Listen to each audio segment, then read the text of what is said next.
శ్రీ గణేశాయ నమః. శ్రీ గురు దత్తాత్రేయాయ నమః. ఋషివాణి యూట్యూబ్ ఛానల్ ప్రేక్షకులకి స్వాగతం. వేదిక్ టారో రీడింగ్ ప్రకారంగా ఏప్రిల్ నెల 2019 యొక్క తులారాశి రాశి ఫలితాలు తెలుసుకునే కార్యక్రమంలో భాగంగా వేదిక్ టారో రీడింగ్ తులారాశికి ఏ ఫలితాలు చెప్తుందో తెలుసుకుందాం.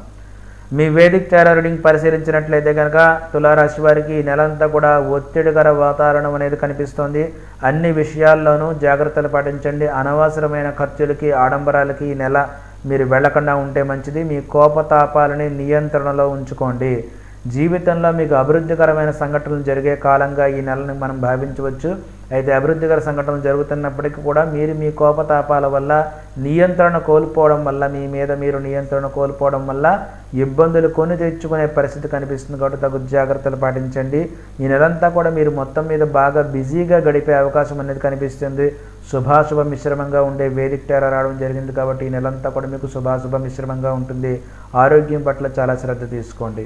తులారాశి వారికి ప్రతికూలమైన తారీఖులు చెప్పడం జరుగుతోంది. ఈ నెల 8, 9, 10, 17, 18, 19, 26, 27, 28 తారీఖుల్లో ప్రయాణాల్లో తగు జాగ్రత్తలు పాటించండి. దూర ప్రయాణాలు వాయిదా వేసుకొని తప్పనిసరి ప్రయాణం చేయవలసి వస్తే కొద్దిగా ఆవు పాల్లో నువ్వులు వేసుకుని ఈశ్వరుడికి అభిషేకం చేయించుకోండి. మీ ఇష్టదేవత ప్రార్థన చేసుకోండి.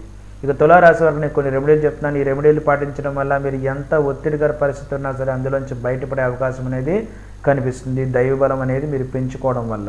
ఆ దైవబలం ఎలా పెంచుకోవాలంటే ఈ నెలంతా కూడా మీరు పాలల్లో కొద్దిగా కుంకుమ పువ్వు వేసిన పాలను తాగడానికి ప్రయత్నం చేయండి.